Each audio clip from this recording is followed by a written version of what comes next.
We're excited to announce that our very own podcasting platform, Zencastr, has become a new sponsor to the show. Check out the podcast's discount link in our show notes and stay tuned for why we love using Zen for the podcast. You're listening to the Archaeology Podcast Network. You're listening to the Archaeology Show. TAS goes behind the headlines to bring you the real stories about archaeology and the history around us. Welcome to the podcast.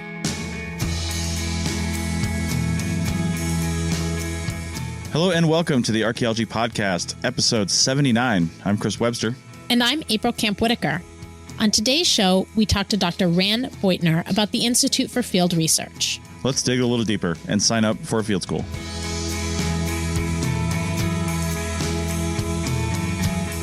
Rand Boytner received his PhD in anthropology from UCLA in 1998, specializing in Andean, South American, archaeology. Since then, he has taught at USC and UCLA.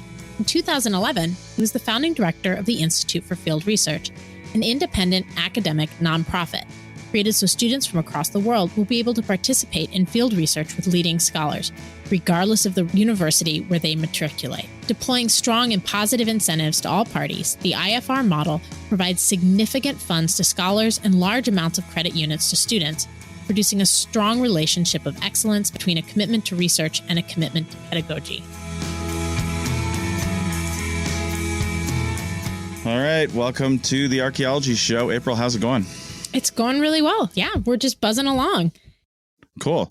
I want to take this opportunity real quick before we bring on our guest to let people know. And April, I'm kind of letting you know at this time, too, because this has all happened in the last couple of days. But my friend Richie Cruz, who I record the You Call This Archaeology show on Facebook Live, we're starting to record those, and I'm going to be releasing them as biweekly bonus content here on the Archaeology show. So we're going to kind of go to a weekly show, but every other week is going to be the recorded version of the You Call This Archaeology show. So you can look forward to that.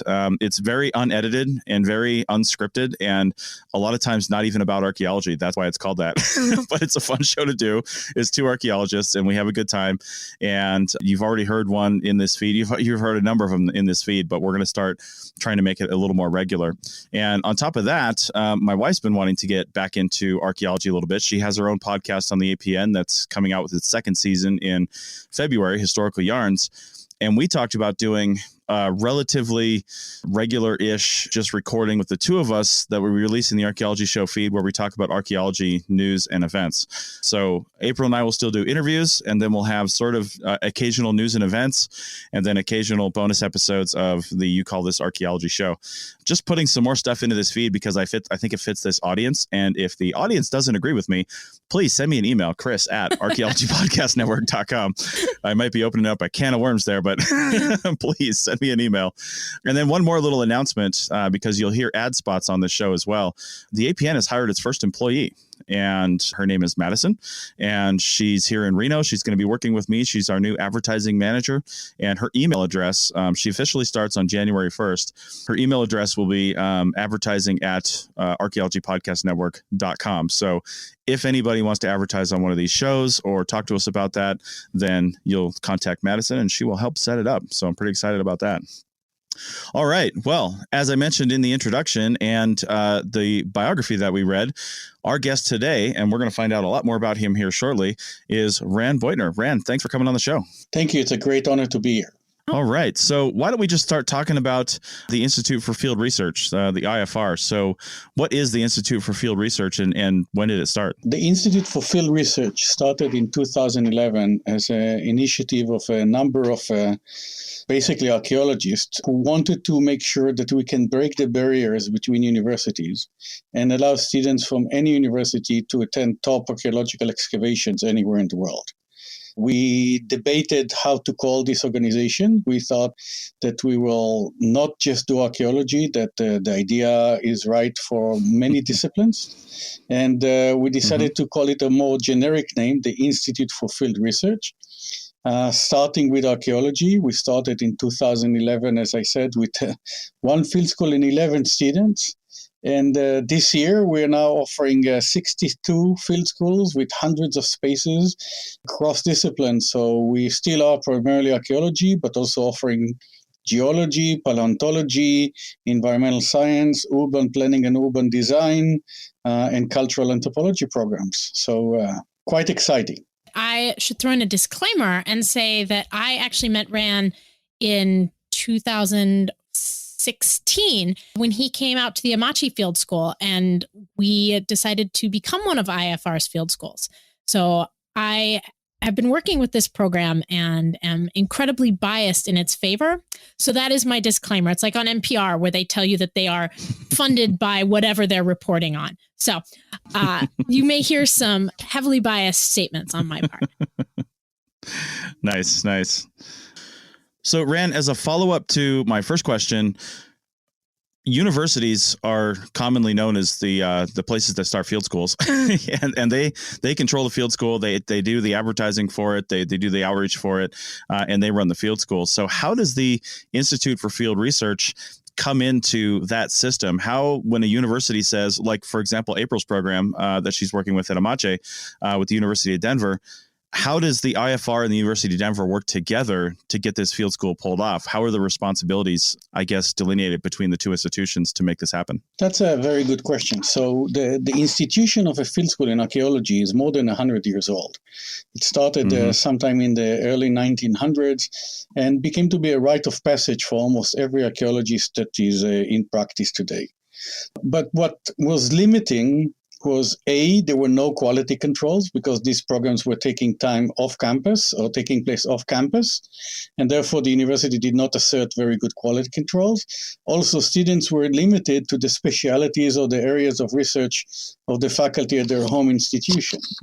And third, universities are usually self-insured. And during the last 2 decades, they began to be very concerned about liability issues of things that happen in the field and started to cut off any kind of sponsorship and any kind of responsibility to field schools. So the number of university-offered field schools have declined. Okay. And faculty found it extremely difficult to get to convince the university to run them or to find a way to pay for that, or the universities will take a lot of money for liability issues. So the IFR came and tried to do 3 things. We tried to open up field schools to any student, no matter where they matriculate, and using economies of scale, allowing students a huge selection of location, time periods, cultural areas, or research questions where they can find out or where they can find the field school that best fit their interest. Okay. Second, the IFR is not self-insured. The IFR is fully insured, and therefore we can take a lot of liability, and universities are trying to delegate now liability for any off-campus activities to external organization. We're just filling a niche in the current political, economical, and social market for university to work with. But maybe most important is what we did, what is very unique to our model, is that we decided to adopt the peer review process. And every field school is now peer-reviewed the same way that we peer-review academic articles by the IFR Academic Board. So we have currently 16 members on our academic board, leading archaeologists from all over the world. And they are coming to the IFR once a year for 2 days and are reviewing every field school every year. This includes site visits, this includes reports, this includes student evaluations, it includes publication records. So it's a very comprehensive system by which we evaluate the field schools and making sure that it's up to par and that there is a direct correlation between research and pedagogy, that faculty are actually subject themselves to our oversight in terms of how they conduct the field school and allowing students to participate in the research itself. Okay. So kind of building off of that, I mean, having gone through this process as a faculty member, you end up submitting a bunch of documents, a syllabi, kind of daily plans, write-up of all of the safety materials. Can you talk a little bit more about what the benefits as a faculty and program leader are and kind of the materials that we need to feed in to continue making IFR so successful and demonstrating the quality of our programs? So as some of the listeners may recall, Universities were created because of faculty members. Mm-hmm. And it seems that in recent years, administration took over because of liability issues for good reasons. But we decided to walk away from that model that universities and research institutions are led by administrators. And we decided that our organization will be led by faculty and academic concerns. So what we are doing is that we're taking the faculty member, putting them on a pedestal, and we are a completely service organization. We are servicing the needs of research, the need of faculty, and the need of students to learn. So that means that we are doing everything that we can that the faculty will focus on conducting their own research, and faculty will focus on conducting teaching. Everything else we are doing and helping the faculty to do. So we do all the marketing, we do all the enrollment. The faculty, of course, have the decision to accept or reject students. It is their prerogative, and we do not interfere with that. But we are creating a systems by which faculty can stop applying for grants because they get a lot of money from the students that are attending the field school, and it creates a stream of revenue that is completely dependent on the faculty ability to A, become to be a very important researcher, and B, dedicating time and resources and attention and energy to teaching. So we feel that the model is a win-win-win for everyone, students, faculty, university education and research, because it creates positive incentives for everyone to actually do better archaeology and better teaching in archaeology. I would like to add to that we see archaeology as a public good, Mm-hmm. and archaeology cannot survive without public support. And one of the best ways to create public support is to bring the public and engage in excavations through field schools. Well, I will tell you, I'm glad to hear you say that, because that is the primary mission of the Archaeology Podcast Network too, is to bring archaeology to the public and raise awareness on what people are doing and kind of pull back the curtain of, the Indiana Jones image of archaeology. So that's fantastic. Can anybody approach the IFR and establish a field school, or do you have to be attached to an academic institution to do that? So anybody can approach the IFR. Our process is very rigorous, but we're not trying to discriminate or to isolate or decline people if they are non-traditional academics. So although we tend to work mostly with faculty at universities or curators at museums, we also work with CRM companies. We work with independent scholars, as long as they are bona fide committed to archaeological research at the highest level. Okay. Well, that's really cool. Yeah. Yeah. And for students, how does this work? So, part of why a lot of people go on field schools is both to get that experience. You can't learn archaeology unless you get in the dirt, you see those methods and practice those methods. But a lot of students are doing this both for the experience, but also for the course credit, right? Programs have a field methods or a field school requirement. So if you're working with groups outside of an academic institution, how are students getting credit? So the IFR is partnering with Connecticut College, which is a private liberal arts college in Connecticut, obviously. Mm-hmm. Students are getting the credit through Connecticut College. The Connecticut College Academic Senate is vetting each of our field schools. They have 2 representatives on our board, so they're engaging also in the day-to-day evaluation. And once our board approves a field school, then it goes to Connecticut College, and their academic senate approve the course as well. So students are getting, for our full programs, 8 semester credit units, which are the equivalent to 12 credit units in a quarter system university. Okay. A quick follow-up on that. Are students, like, for example, with the Amache Field School that April's helping conduct this year in 2020, if students sign up through the University of Denver, are they also getting University of Denver credits, but also University of Connecticut credits, or is it through the University of Denver or Connecticut?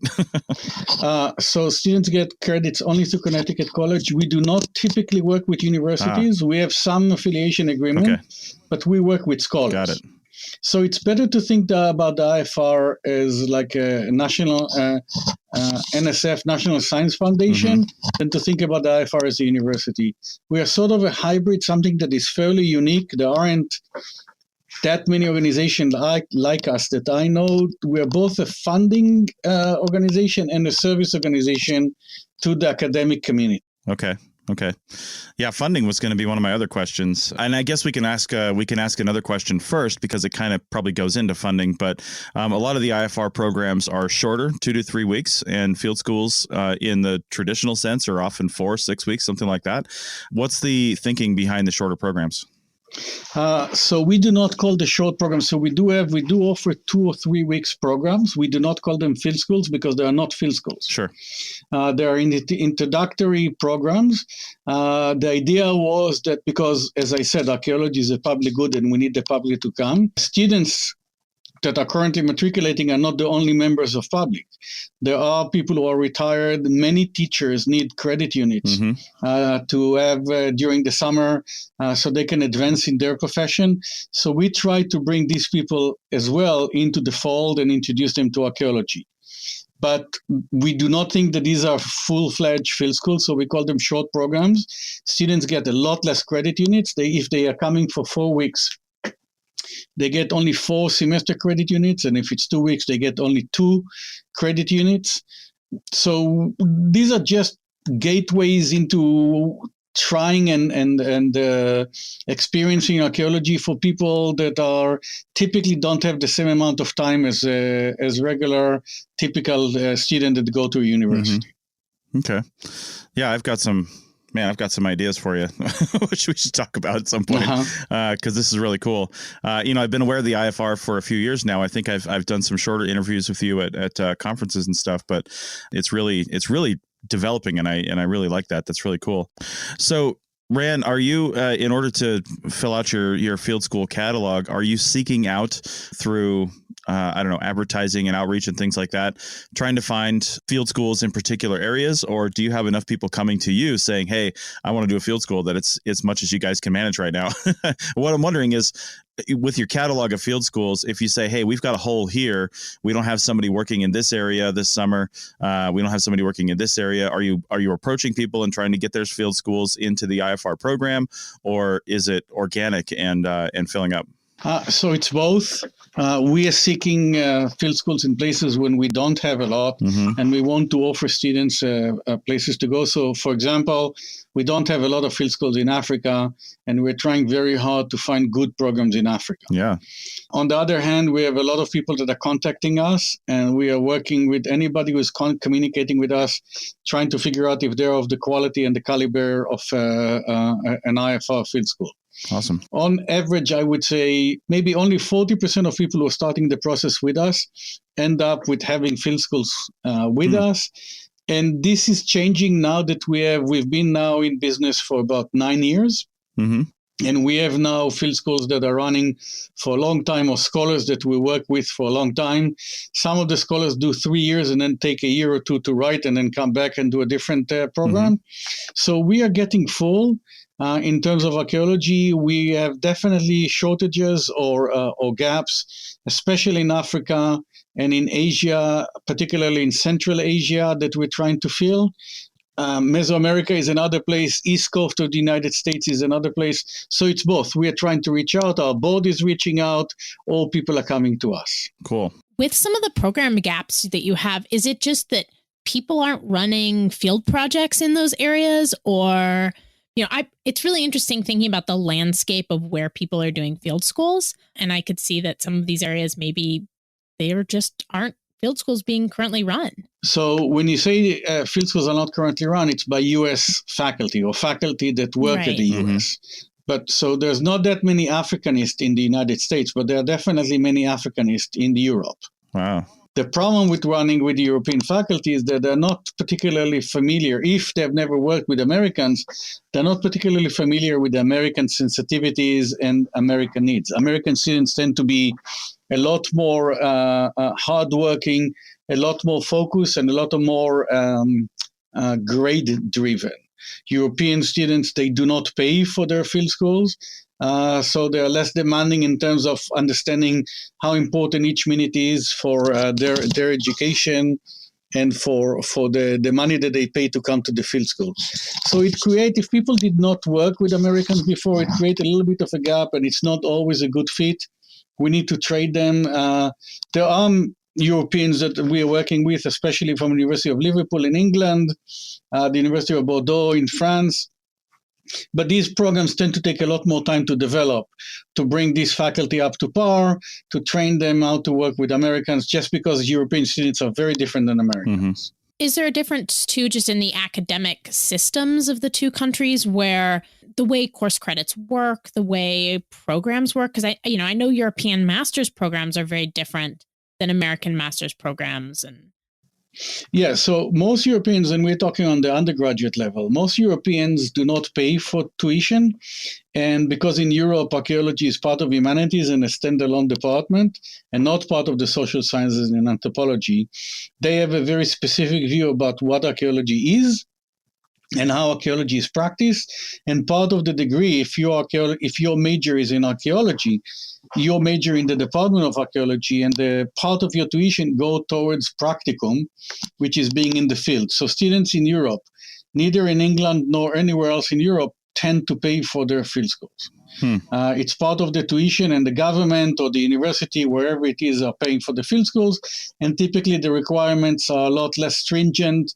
Their requirements are to be maybe 2 weeks in the field, and the class goes as one class. So they've been together throughout the year, and say that they're in the second year of their studies, all of them are going together to what is the university is calling a training excavation. Okay. So they're not coming from different universities. It's the university that is organized. So it's a very different, both social and academic environment, because the students know each other, the students know the faculty, and it's a continuation of your education. While our field schools are typically students coming from all over the world, coming together and meeting for the first time in the field, and are coming from various backgrounds academically. All right. Well, I think on that note, it's a good point to take our first break, and we will come back on the other side and keep talking about field schools with Rand Boytner and the Institute for Field Research. Back in a second. Chris Webster here for the Archaeology Podcast Network. We strive for high-quality interviews and content so you can find information on any topic in archaeology from around the world. One way we do that is by recording interviews with our hosts and guests located in many parts of the world all at once. We do that through the use of Zencastr. That's Zencastr. Zencastr allows us to record high-quality audio with no stress on the guest. Just send them a link to click on, and that's it. Zencastr does the rest. They even do automatic transcriptions. Check out the link in the show notes for 30% off your first 3 months, or go to zencastr.com and use the code TAS. Looking to expand your knowledge of X-rays and imaging in the archaeology field? Then check out An Introduction to Paleoradiography, a short online course offering professional training for archaeologists and affiliated disciplines. Created by archaeologist, radiographer, and lecturer James Elliott, the content of this course is based upon his research and teaching experience in higher education. It is approved by the Chartered Institute for Archaeologists as 4 hours of training. That's in the UK, for those of you that don't know. So don't miss out on this exciting opportunity for professional and personal development. For more information on pricing and course structure, visit paleoimaging.com. That's PALEO imaging.com, and look for the link in the show notes to this episode. Welcome back to the Archaeology Show, episode 79, and we are talking with Rand Boytner of the Institute for Field Research. So most of what we talked about so far, Rand, was archaeology and archaeology field schools. And the first place I ever saw you talking about this was in a booth at the Society for American Archaeology meetings. I can't remember what year it was, but that was the first time. So is the IFR expanding out into other field research disciplines with their field schools? And I don't even know how field schools work in other disciplines. So, we can start there too. Yes. So the IFR decided 2 years ago to expand beyond archaeology and go and do some experiments in other disciplines. The most natural place to go was, of course, paleontology, because it's fairly similar to archaeology. And this year we are offering 2 paleontology field schools, and hopefully expanding further in years to come. The other areas that we wanted to expand is geology. Geology is a very strange, not strange. It's very different from archaeology, because geologists tend to go to what they call field camp. And in field camp, they're just being taught geological formation in the field. So there's no research that is being done, but it's just places where students are going and learning on the geography or the geology of the location where they are at. Our model of research-based field school is not practicing geology. And when we're going to geological conferences and started geology field schools, faculty are very excited about what we have to offer. and how we are operating this. And we get a huge response, positive response back, and trying to do that. Environmental science is another area that we feel where we should be, and the model is working fairly well. And we're trying to create in the environmental science, it's sort of a hybrid between archaeology and geology. There are field schools, but they tend to be semester-long programs and cost a lot of money. So one of our competitors and an exceptionally good organization is the Schools of Field Studies. They operate out of Boston, and they offer semester-long programs where students are going to what we call research stations, live there for about 6 months and conduct research on their own. So these are what we call independent studies. The way that we see that, the students are conducting the same research again and again and again and again. Mm-hmm. So the students are definitely learning, but they're not helping to advance science forward. Our model is where faculty are going out to the field and are using students and the money from tuition that is given to them to advance and move science forward. And students are participating not in a self-research that has been done many times before, but in new, interesting and intriguing research where they can actually, if they come back, they can find master's thesis or dissertation thesis, or can publish the material from the field school that they were before. And by the way, many of our students are publishing their first papers or their first posters in professional conferences based on experiences that they gain in their field schools. So this is our model that we're trying to expand and we're trying to export. We have a number of environmental studies field schools. We have one in Vietnam. We have one in Belgium. We have one in Ireland. And we're trying to expand those further in the coming years. Building off of this idea of independent research, if you're a longtime listener of the podcast, you know that we've had interviews with Dr. Bonnie Clark, and we've talked about the Amati Field School. And we've had a couple of students who have continued on and contacted us that are not, at the University of Denver, but are at other schools and have continued on doing research with things that they worked with on the field school. And this has actually, for us, been perhaps the most interesting and valuable component of being an IFR field school, is that we're not just drawing from the same pool of students at one or two schools, but we're drawing from students, this giant pool of students nationally. And so we're getting really diverse, interesting field schools, which is fun. And we're helping, field schools are this interesting moment where we create social connections with other people who may or may not become archaeologists, but we're helping kind of foster those relationships. So it's really interesting seeing students go through the field school process with IFR. And building off of that, to give Rand an actual question, right now, I know field schools are starting to enroll for 2020 field schools. Can you talk a little bit about how, as a student, you find the IFR, what students should look for, and talk to us a little bit from that perspective? So to find IFR, students find us mostly through either search on the internet. We get about 50% of our students are coming because they did a research on the term field school, and they either hit us or they hit the AIA, and then from the AIA field school side, they come to us. Or students are talking with their faculty, and their faculty tell them, oh, you want to do a field school, you want to do practice, here is an organization that you should go. The other half are finding us on social media. We have a very active account on Facebook, Twitter, but most important for students is Instagram. So students are finding us in various ways and coming to our website and starting to look around. The problem for students is that they're operating in an informational vacuum. They don't know which program is better and which program is worse. There are about between 350 and 400 field schools only in archaeology offered each year. And students who are very young and have not been enculturated into the discipline don't really know what is better and what is worse and where they should go. So typically they go to gatekeepers. There are two types of gatekeepers. There are the faculty, and then there's the study abroad departments at their home universities. Study abroad departments are much more of an administrative side, and they will look at the liability issues, safety record, reputation. Faculty will give students recommendation based on their knowledge of the academic quality of a programs and the kind of quality controls, academic quality controls that are in the programs. So students should definitely, when they come to any field school in any discipline, not just the IFR, should consult with these two groups of gatekeepers. Faculty who knows very well the discipline, and study abroad departments who are very good at understanding risk and managing risk for the students. The other components that students need to know before they even apply is that whether the credit units will transfer in.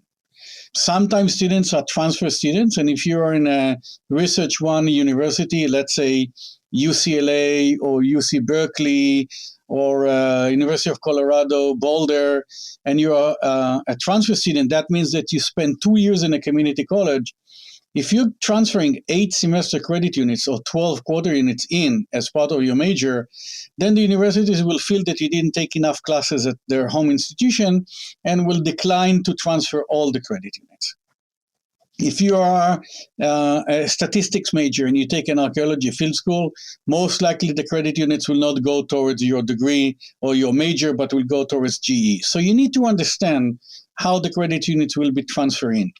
Some universities, it's very rare, but University of Southern California is one of them, just do not allow students to transfer credit from anywhere in, because they want the students to pay full tuition at their home institution, and they want to have full control of what the students are doing. So if that's not their students and not their program, they do not allow the credit units to be transferred in. Students can petition, and faculty are fighting very hard in these institutions, but there are very few like those.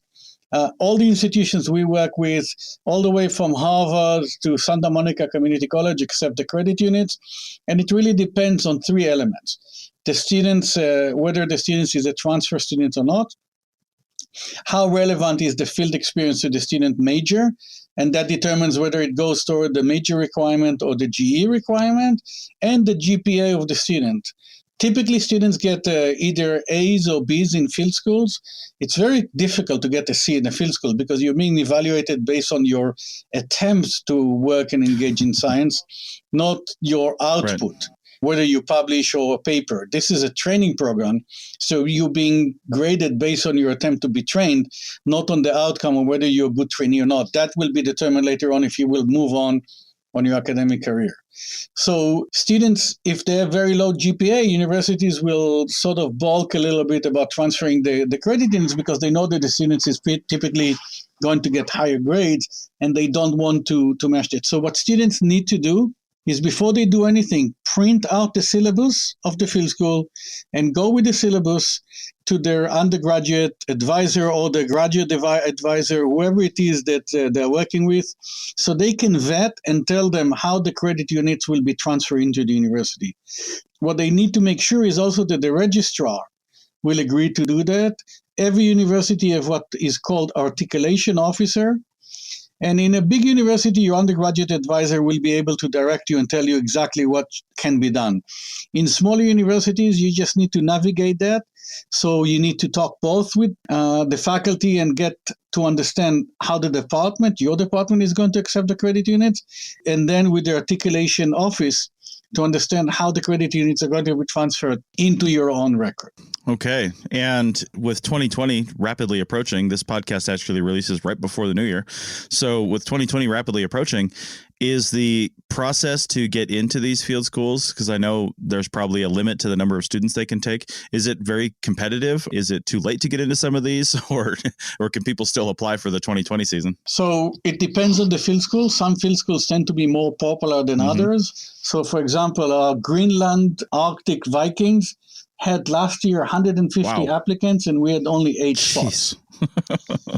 So this was a very competitive field school, but field schools in different areas have different waiting lists or different. So it's not, there isn't any statement that I can make across the board. All I can say is that if students want to go to a field school, they better act earlier rather than later, because the popular field schools are getting filled very fast. These tend to be European field schools, South American field schools, and anything that has to do with Egyptology.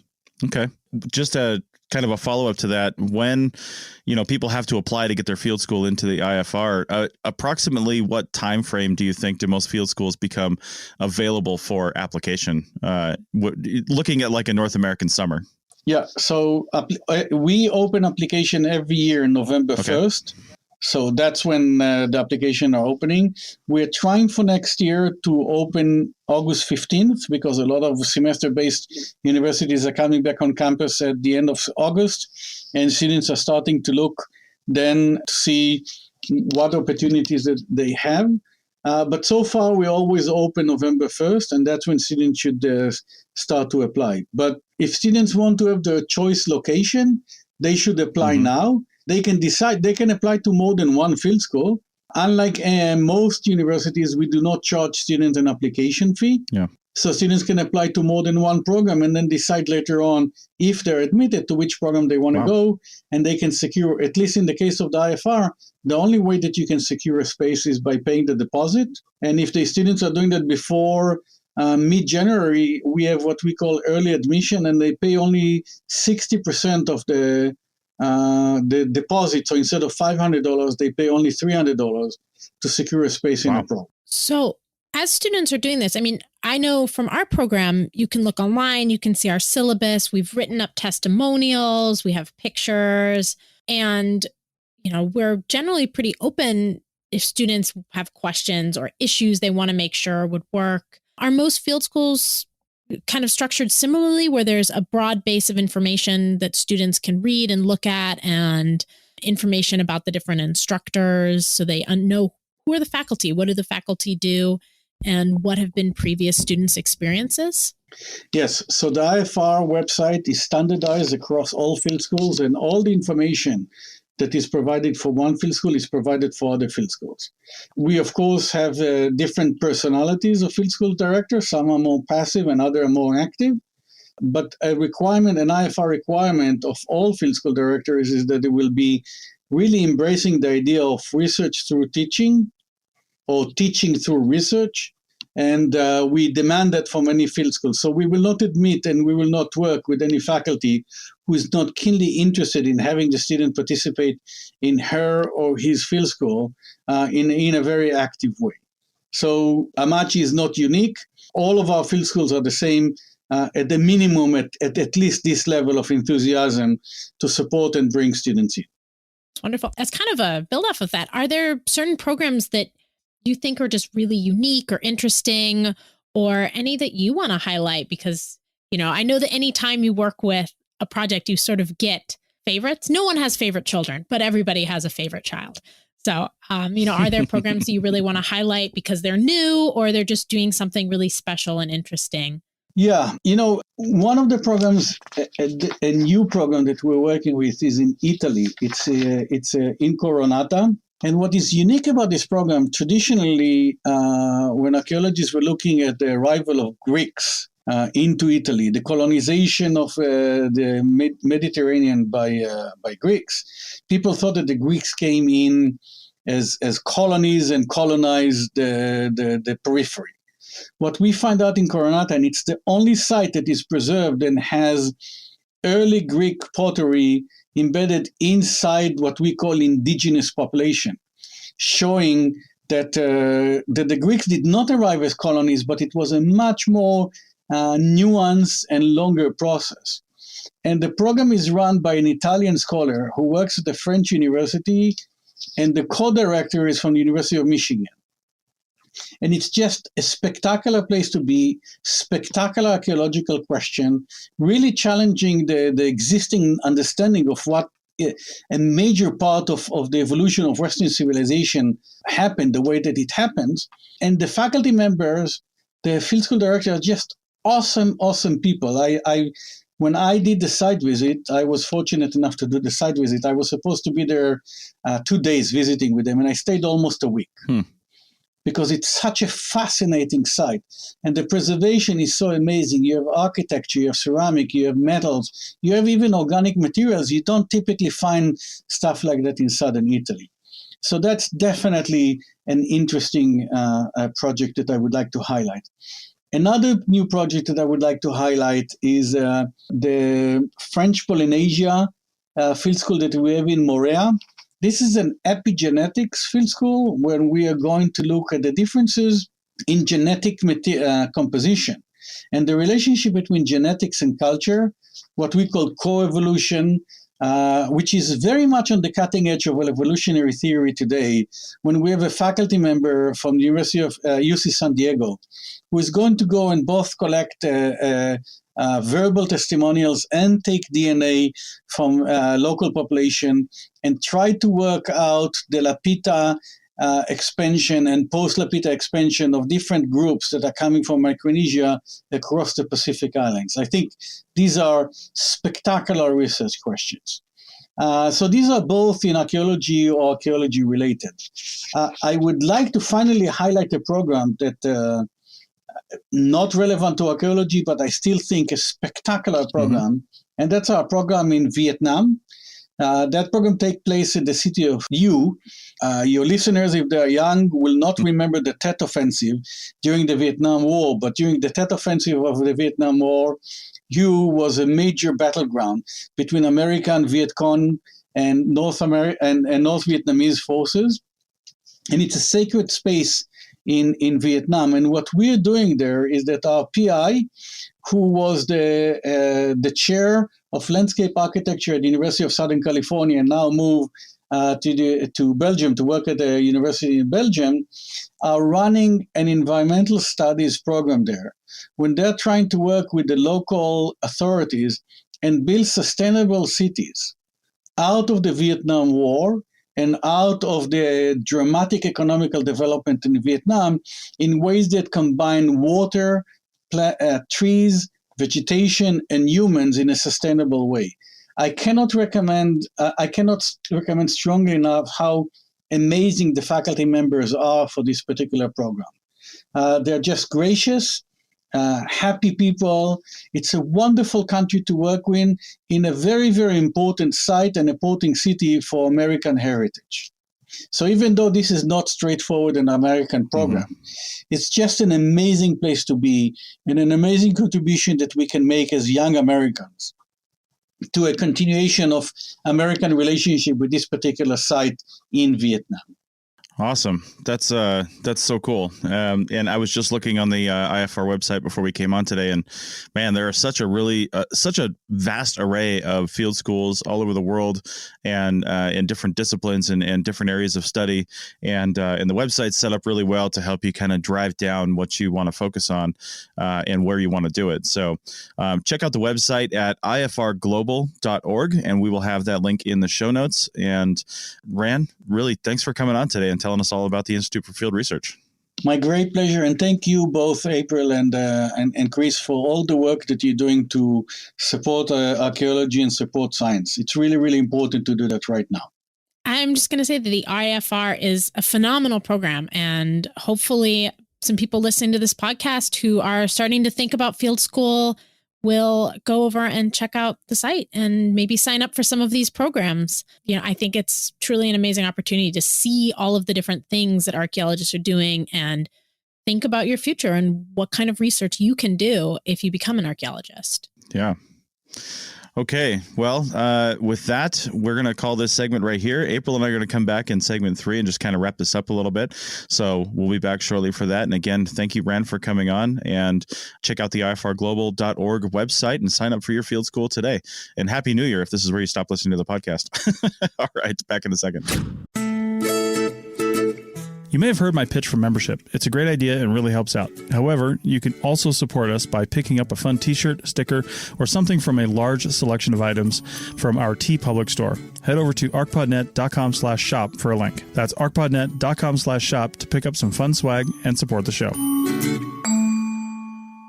All right, welcome back to the Archaeology Show, episode 79, and we're just going to wrap up this discussion real quick. It's not going to be a full segment, but we've got some good information to give you. First off, I'd like to mention, Rand mentioned after we hit stop recording that he forgot to mention scholarships. So the IFR does scholarships, and he said, and this is a phenomenal number, 14% of students that did field schools with the IFR last year, I think he means this year, probably 2019, got money from the IFR. And that's not like in addition, that has nothing to do with other funding sources or anything else. They applied for scholarships and got money through the IFR to do their field schools. He didn't mention whether that was a full ride or a partial payment or something like that, but 14% of students actually got that money. So that's pretty awesome. I like that. Yeah, no, it's really nice to have that. Yeah, we had some students apply for scholarships, and it's nice to know that there are ways to get help to go on field school, because I know that finances often hold people back. The other nice thing with the IFR is the price for field schools is listed. So you can shop around and find one that's within your budget if that's a concern that you have. Nice. So April, one question I wanted to ask you, why did Amache decide to go with IFR when you've been running it with University of Denver for so long? Well, Dr. Bonnie Clark really was interested in this. She made a lot of those initial decisions, but Rand came out and looked at the field school, and we thought about how to reach more students. I think that increasing enrollment and being able to reach a new pool of students were really some of our motivation. We, obviously University of Denver students are great, and we've loved working with them, but you want to make sure that you have enough students to have a good dynamic field school. Mm-hmm. And so we decided that one way to increase awareness of the field school and increase our enrollments was to become an IFR field school. And it's been great. 2018 was our first year. We'll be an IFR field school again in 2020. And we had a wonderful pool of students apply. And we had a really great field school in 2018 with very interested students, and it felt great, right? Sometimes you have field schools and people don't get along, but the dynamic of the field school is wonderful. And I think our students enjoyed meeting students from all these other universities and schools, I think from Arkansas all the way to California, right? So we covered the entire country in different schools, and that's pretty unique and fun. Nice. Yeah, that is really cool. So I think that's probably all we have for this. So we're going to have a couple announcements now. I just want to remind people, since this episode is coming out just before the new year, I will be at the Society for Historical Archaeology meeting, and I think April's going to be as well. I'm going to be tied up in the tech room, which sounds like it's in a different room than the exhibit hall this year. So go find the tech room. I'm going to be there Thursday and Friday. However, if you're there early, I didn't know what I was going to be doing for this, so I had to book my travel like months ago, and I'm coming in on Tuesday, which means I have all day Wednesday to just kind of experience Boston. So if you're there early too and want to go do something, then let me know. But also the tech room only runs Thursday and Friday, so I'm off all day Saturday too. I'm hoping to be booking some interviews with people there. I've got a few scheduled, or at least planned already. I wouldn't say scheduled, but I've got a few ready to go, and I think it's going to be a fun event. So definitely check that out. And then I just renewed my SAA registration for the year, and I think April has an announcement around that. Yeah, well, I will also be at both of those conferences. So I will see you there, Chris, and hopefully lots of other people who are our listeners.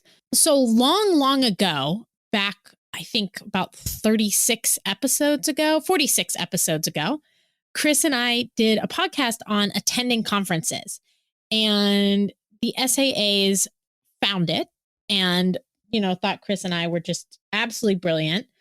And they reached out to me as one of their student members to see if I would be willing to do an online seminar for them. So if you're an SAA member, you probably get all the emails about different seminars.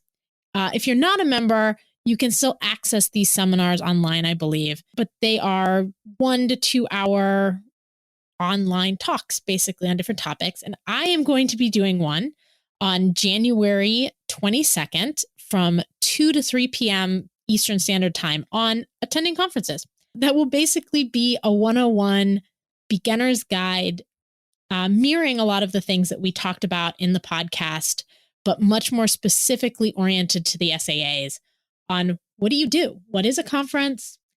How do you attend a conference? How do you get involved at the SAAs? What are different ways that, especially as student members or new members, you can find to participate, and covering just all of the weird nitpicky things. Hopefully it will be really, really useful. So if you're a listener and you're thinking about attending a conference for the first time, hopefully I'll see you at this online seminar. I will say that when they contacted me, I was like, why? Oh, my podcast. Oh, Chris and I talked about this. It's so long ago. I'd forgotten that we did that episode. So it says something about the longevity of the show and the short-term nature of my personal memory. So. Yeah, that was almost 2 years ago. It was January 13th, 2018. And it's episode 33. So I'll link to that in the show notes if anybody wants to go back and listen to it. Yeah, it's a great, really helpful episode, and I'll be talking about a lot of those same things. Awesome. Well, I will be sure to attend that session if I can, and critique you on what you say, and heckle you from the audience. So, I encourage others to join and do the same. I believe that you can digitally heckle me because people can submit questions during the talk. So we'll see how it goes. Nice. All right. Well, that's all the time we have today. Thanks, April. And again, a big thanks to Rand Boytner of the IFR. And go check out the links in the show notes, ifrglobal.org, if you haven't signed up for field school this year, or if you just maybe think you're going to have a few weeks off, because they have some shorter programs that are like 2 to 3 weeks. They don't necessarily call them field schools, but it might be a fun thing to do. If you're a CRM archaeologist, maybe you can plan to take a few weeks off and go on this thing, increase your skill set. I don't know, or just maybe call that your vacation for the year. So maybe you don't need the credits. I don't know, but it would be kind of a fun thing to do. So yeah, check that out. So that's it for now. Again, thank you, April, and we will see you guys next time.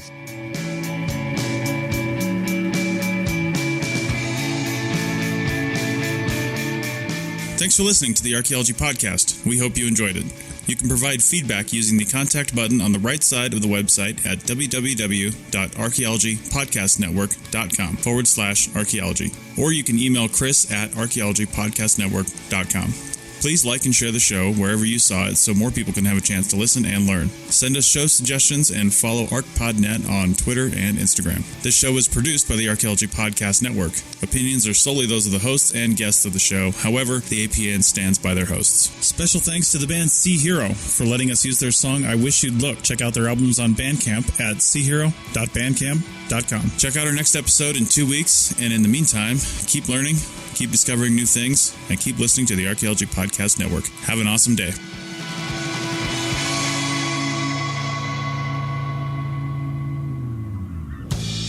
This show is produced and recorded by the Archaeology Podcast Network, Chris Webster and Tristan Boyle, in Reno, Nevada, at the Reno Collective. This has been a presentation of the Archaeology Podcast Network. Visit us on the web for show notes and other podcasts at www.archpodnet.com. Contact us at chris@archaeologypodcastnetwork.com. Thanks again for listening to this episode and for supporting the Archaeology Podcast Network. If you want these shows to keep going, consider becoming a member for just $7.99 US a month.